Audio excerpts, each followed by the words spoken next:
Unidad Didáctica 3, Ética General y Ética Aplicada. A lo largo de esta unidad, usted podrá utilizar categorías conceptuales de la ética general y aplicarlas a la ética profesional. De acuerdo con Cortina, la ética está constituida por un doble nivel, el de la fundamentación de los principios morales y el de la aplicación de los principios hallados a la vida cotidiana. El segundo nivel se denomina ética aplicada. Este segundo nivel está configurado por distintos planos, individual, familiar y social. A la vez, en el plano social, la ética puede subdividirse en diversas ramas, como por ejemplo la ética profesional, ética de la empresa, entre otras. En el caso de la ética profesional, se especifica y adquiere una denominación especial, según el ejercicio profesional correspondiente: la bioética, la ética en el ejercicio de las profesiones técnicas, la ética empresarial, la genética, etc. En los años 60 y 70 del siglo XX surgen en los países democráticos occidentales lo que con el tiempo vinieron a llamarse éticas aplicadas. Sostienen distintos autores tales como Adela Cortina, Lipovetsky, Esther Díaz. En ese entonces, el problema de la fundamentación de lo moral continuaba siendo el foco de la discusión ética. Pero junto a él se mostraba incipiente la necesidad de aplicar a la vida cotidiana la explicación generada en el proceso de fundamentación. Esta necesidad de diseñar una ética aplicada a las distintas esferas de la vida social dio lugar a las distintas éticas aplicadas. Nace, en primer lugar, la bioética, que es la primera en configurarse en forma sistemática. En íntima relación con ella, se formulan los fundamentos tentativos de una ética del medio ambiente, que sin embargo no logra de inmediato la misma acogida que la primera. Van perfilándose luego una ética de la investigación, una ética económica, una ética ciudadana, etc. Todas representan algo diferente a los códigos deontológicos que siempre han regulado el desempeño profesional. Estamos en condiciones de señalar que, para Adela Cortina, en lo que hace al siglo XX, los escándalos de fines de los 50 y principios de los 60 giraban en torno al sexo, mientras que en los 70 se reveló la conducta indebida financiera a gran escala. Durante los 80 se lanzaron algunas acusaciones, pero fue en la década de los 90 cuando se produjo una avalancha de críticas, tomadas en conjunto, dice expresamente el informe de Nolan. A mucha gente le parecía que creaban un ambiente de sordidez, en el que se vinculaban la mala conducta sexual, financiera y administrativa sin distinción. En el mismo texto, la autora de referencia amplía: los alegatos de mala conducta sexual llevaron a un gran número de dimisiones, aunque por lo general no comprometían la vida pública, mientras que los escándalos financieros y los abusos de poder sí comprometían las responsabilidades públicas. Entre escándalos financieros se cita el cobro por hacer en el Parlamento preguntas parlamentarias y otras acusaciones a favor de clientes. La contratación de exministros y exoficiales por parte de empresas que los primeros han privatizado o con los que han tenido trato oficial, la presunta conexión entre las donaciones políticas y los nombramientos, el fraude y las alegaciones de que los ministros han aceptado favores personales que crean conflictos de intereses con sus obligaciones públicas, los abusos de poder, la corrupción en la administración local, el nombramiento de personas para puestos de responsabilidad por motivos puramente políticos y la renuencia de los ministros a dimitir por sus equivocaciones.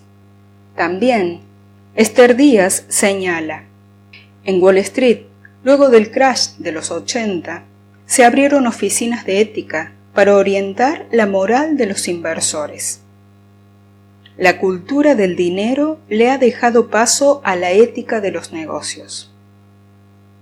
Los irresponsables, que en el jolgorio Reagan se enriquecieron sin escrúpulos, labraron su propia ruina y la de los demás.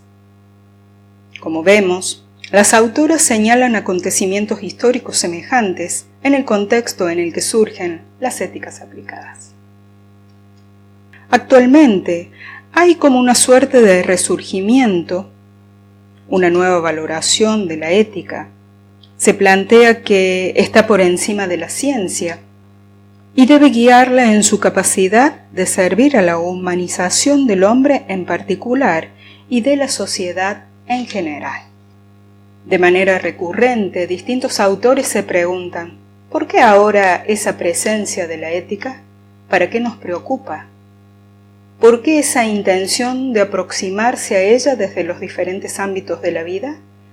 ¿Qué relación tiene con la acción gubernamental o profesional? ¿Qué relación tiene con la toma de decisiones? Este interés se debe a varios factores. Por un lado, a los avances de la biomedicina, especialmente de la genética. Por otro lado, la caída del sistema económico centralizado de los países del este y su sustitución por otro mercado. Otros factores importantes son la crítica situación socioeconómica, cultural y política, la corrupción en el ámbito gubernamental, el soborno, los conflictos de intereses, el incremento de la pobreza, la inseguridad personal, la violencia intra y extrafamiliar, entre otros. En otras palabras, existe una crisis general intelectual, ética, cultural, social, política y económica. Ya constituye una generalidad definir nuestros tiempos en términos de crisis. Se habla de una crisis global que incluye a estructuras ideológicas y cosmovisiones. Una y otra vez se escuchan frases tales como crisis moral, es una inmoralidad, es un o una inmoral. Una crisis moral no refiere solamente al no cumplimiento de las normas morales, sino al hecho de que es la misma validez de estas normas morales lo que se encuentra cuestionado.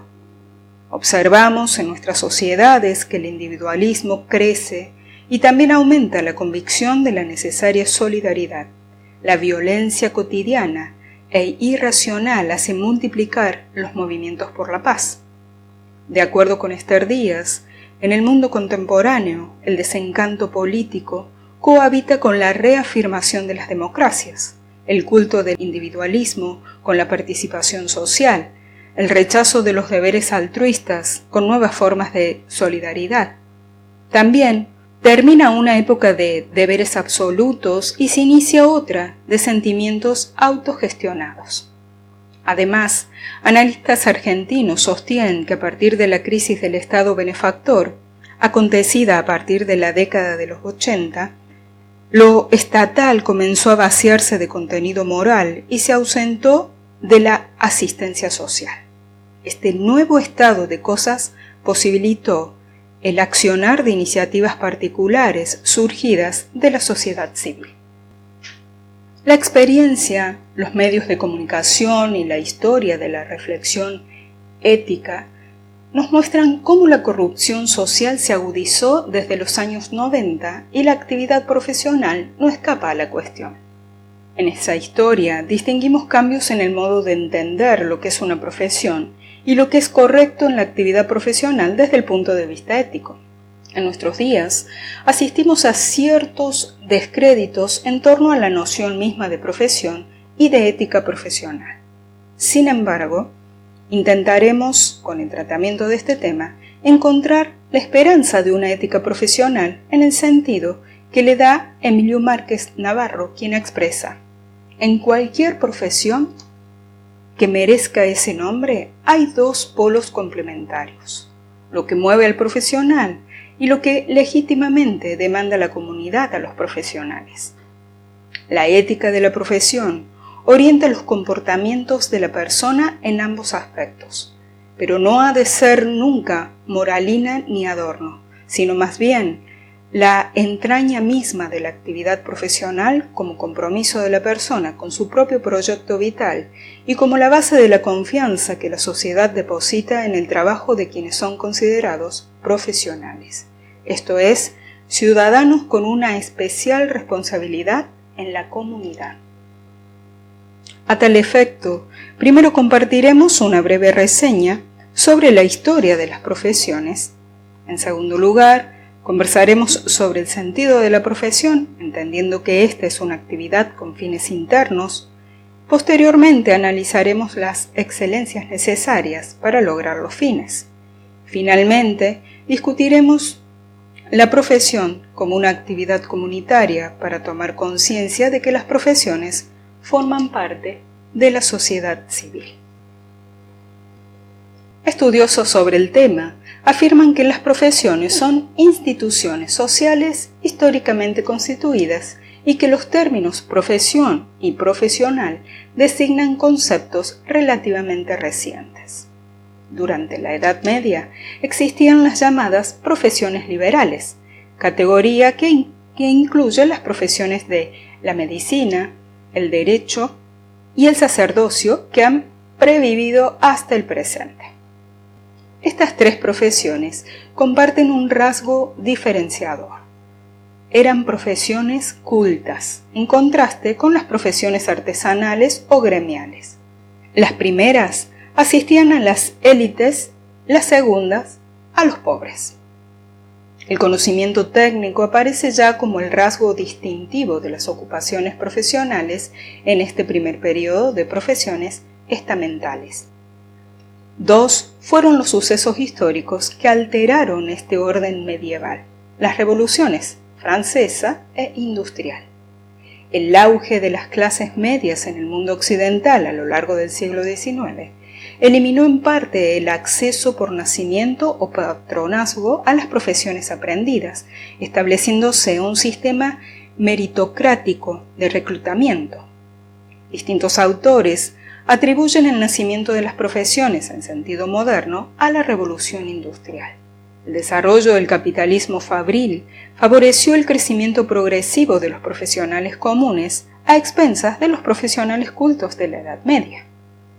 Los profesionales comunes, que procedían de las clases medias urbanas, carecían por lo general de una formación universitaria completa y querían extender sus mercados profesionales a la vez que mantenían el monopolio de la práctica profesional.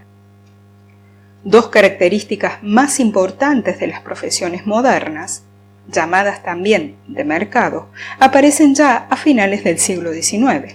El monopolio sobre un corpus de conocimiento susceptible de ser aplicado a la práctica y el monopolio sobre un mercado de servicios profesionales. Según Fernández Pérez, Vilensky apunta en el proceso de profesionalización hacia el modelo de mercado, comienza con el ejercicio de la profesión sin un periodo previo de aprendizaje formal. El siguiente paso es la organización de programas de enseñanza que permiten controlar la entrada a la profesión y estandarizar su práctica. Cuando la profesión comienza a contar con demasiados miembros para el mercado existente, los profesionales establecidos se asocian para proteger sus monopolios, presionando para obtener legislación favorable. Los dos instrumentos usados para este fin son el establecimiento de licencias obligatorias para poder ejercer y la certificación profesional. Finalmente, Vilensky señala que la adopción de un código formal de ética profesional supone la consolidación definitiva de la profesión como grupo ocupativo. De este modo, llegamos a considerarlas en la actualidad como aquellas actividades ocupacionales en las que, de acuerdo con los estudiosos sobre el tema, encontramos las siguientes características. Es una actividad humana social mediante la cual se presta un servicio específico a la sociedad de forma institucionalizada. Contiene algo de vocación, esto es que cada profesión exige contar con conocimientos y habilidades determinadas para su ejercicio y con un peculiar interés por la meta que esa actividad concreta persigue. Los profesionales forman con sus colegas un colectivo, un colegio profesional, que obtiene o trata de obtener el control monopólico sobre el ejercicio de la profesión. Se accede al ejercicio de la profesión a través de un proceso de estudios claramente reglados de los que depende la certificación para ejercer la profesión. Los profesionales poseen un ámbito de autonomía en el ejercicio de su profesión. Esta autonomía se corresponde con el deber de asumir la responsabilidad en la práctica profesional. Se ejerce la profesión de forma estable y se obtiene a través de ella el medio de vida. No obstante, se espera que no se ejerza la profesión solo por el afán de lucro, ya que se trata de un tipo de actividad encaminada a favorecer la comunidad. En síntesis, la palabra profesión tiene múltiples usos. En sentido estricto, esta palabra designa a las carreras universitarias. En sentido amplio, abarca también oficios y trabajos permanentes remunerados, aunque no requieran título universitario. En nuestra época se han difuminado los antiguos límites entre profesiones y oficios. En cualquier caso, para que algo sea considerado profesión o actividad profesional, dicha actividad debe estar comprometida con el logro del bien común, para lo cual requiere el cultivo de ciertos hábitos en un contexto comunitario. De ese modo, el componente ético es un componente esencial de la profesión. En los apartados anteriores hemos visto sintéticamente cómo fueron afianzándose la profesión y los profesionales a lo largo de la historia. La ética del ejercicio profesional comparte la historia, ya que desde su inicio las profesiones se caracterizaron por atender a los aspectos éticos de manera especial. Simultáneamente, a los modos de entender la profesión fueron gestándose los modos de entender la ética. Las transformaciones y los cambios se desarrollaron mutua y recíprocamente tanto en las profesiones como en el ejercicio o actividad profesional. Como lo señaláramos antes, en la actualidad, el descrédito en la profesión y en ética profesional forman parte de la experiencia cotidiana. De ahí que a menudo se afirme públicamente que hoy las profesiones están en crisis. Algunos de los problemas éticos que se observan son abuso de poder, conflicto de intereses, nepotismo, soborno, lealtad excesiva, falta de dedicación y compromiso, abuso de confianza, encubrimiento, egoísmo. La profesión no es una simple actividad u ocupación, sino que está orientada hacia un fin noble, es decir, el servicio a los demás, curar, enseñar, informar, la convivencia justa, etc. Las profesiones tienen sentido en sí mismas por los bienes internos que contienen. Por eso, no se puede entender lo que es una profesión si no se entiende que ésta tiene en su interior una función social, el bienestar común. Siguiendo los lineamientos aristotélicos, podemos sostener que las virtudes o excelencias son los modos de alcanzar los fines de las actividades profesionales. Otros estudiosos advierten que existen también bienes externos, legítimos, que se obtienen de las prácticas, como el dinero, el reconocimiento, etc. Pero ellos no son el sentido de la actividad. Precisamente, la corrupción de una actividad se produce cuando se reemplazan los bienes internos por los externos. Entonces, tenemos que el profesor ya no enseña bien porque le pagan poco. El jefe no cumple los reglamentos porque aprovecha su cargo para realizar sus intereses personales. El policía ya no protege a la ciudadanía y prefiere la coima. El abogado ya no sirve a la justicia sino a quien paga más. Al político ya no le interesa el bien común, sino los negocios de grupos e intereses partidarios, etc. Los bienes externos son legítimos, pero en tanto sean subordinados a los bienes internos. De lo contrario, la actividad profesional deja de tener sentido y legitimidad social. ¿Cuál es el lugar del bien personal o autorrealización en la actividad profesional? La realización de los bienes internos forma parte de nuestra realización personal, de su proyecto de felicidad, y es que el horizonte de plenitud hace referencia a la vida humana como totalidad. Sin embargo, esto plantea serios problemas. La sociedad moderna tiende a fragmentar la vida humana, a no asumirla integralmente. Por ello, la vivencia de las actividades profesionales suele ser asfixiante, donde los sujetos estresados pueden ser eficientes, pero no se sienten felices. El problema no es de las actividades profesionales mismas, sino de la finalidad del sistema económico, la ganancia. Para realizar la finalidad del capitalismo, los individuos en sus actividades profesionales suelen ser explotados al punto de no encontrar sentido a su profesión ni a su vida. Es necesario que entendamos las normas morales del profesional, no solo como aspectos legales que está obligado a cumplir, sino como criterios para promover las virtudes o excelencias de las acciones. No se trata entonces solo de revisar y renovar las normas morales de los códigos de ética, sino de promover las virtudes necesarias para lograr los fines específicos de la profesión. La virtud no es un asunto privado, íntimo, cualidad que algunas personas conservadoras o bien intencionadas tienen. Es un asunto personal e interpersonal, subjetivo e intersubjetivo, individual y colectivo. Y ese nexo se encuentra en las acciones, en las prácticas en las cuales nos encontramos con otros para realizar los bienes internos. Sin virtudes, no es posible la realización de los bienes internos de las actividades, así como sin realización de los bienes internos no es posible virtud alguna. Preguntarse por las virtudes de una profesión significa lo mismo que la pregunta cuando alguien es un buen profesional.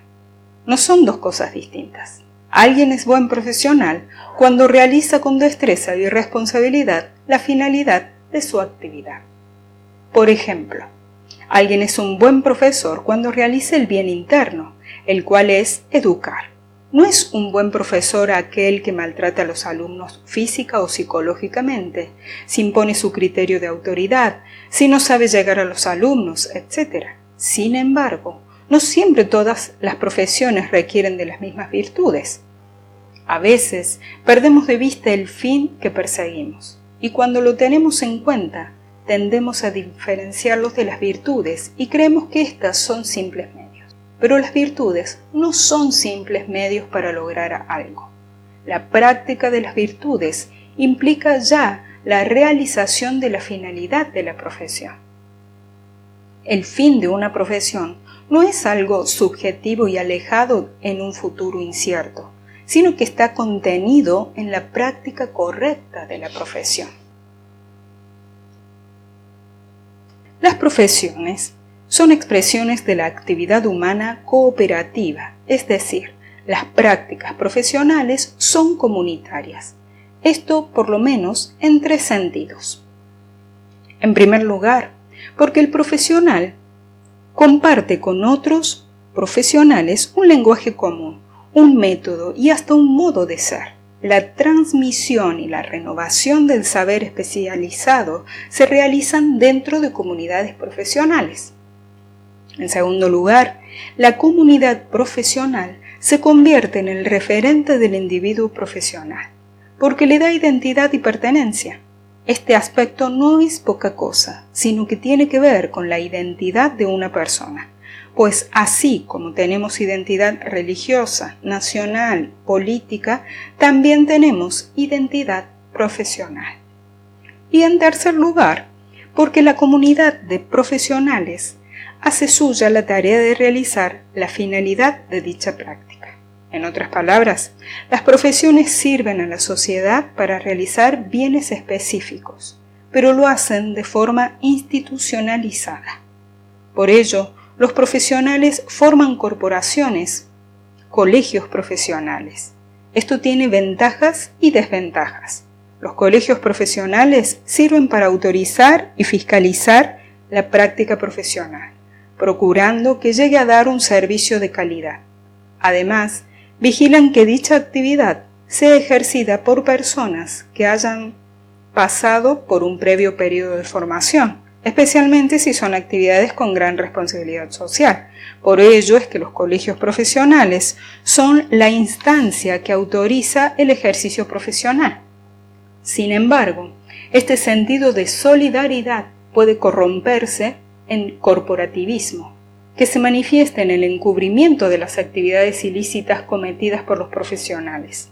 Se busca salvar el cuerpo, el colegio, protegiendo a individuos profesionales incompetentes o inmorales o negligentes, dejando de tener en cuenta los mínimos niveles de calidad profesional. También se manifiesta en la exigencia o defensa de privilegios corporativos, relegando la solidaridad universal por la solidaridad grupal. Como lo señala Cortina, la elevada misión que justifica privilegios a determinadas profesiones solo tiene sentido dentro de una visión gremial de la sociedad, muy típica de la Edad Media. Pero en una sociedad con Estado de Derecho que por principio defiende la igualdad de la ley para todos los grupos sociales, tal actitud resulta anacrónica. En cualquier caso, el corporativismo pierde el sentido de la comunidad de profesionales. Finalmente, el ejercicio de los profesionales puede hacer que se amolden a las instituciones públicas o privadas, solo respetando las normas y procedimientos de la institución, y caen en la rutina a tal punto que dejan de tener en cuenta la misión que tienen. Es lo que se ha llamado burocratismo. Frente al etos burocrático de quien se atiene al mínimo legal, pide el etos profesional, la excelencia, porque su compromiso fundamental no es el que le liga a la burocracia, sino a las personas concretas, a las personas de carne y hueso, cuyo beneficio da sentido a cualquier actividad e institución social. De acuerdo con la autora, como lo expresa en la entrevista publicada en el diario El País, la sociedad civil también es el ámbito de las actividades profesionales, la opinión pública, las asociaciones cívicas y, sin duda, las organizaciones económicas. Lo cual quiere decir que las profesiones juegan un papel importante en dicha sociedad. Por ello, su necesidad de afirmarse como espacio público diferente de las actividades económicas y de las políticas.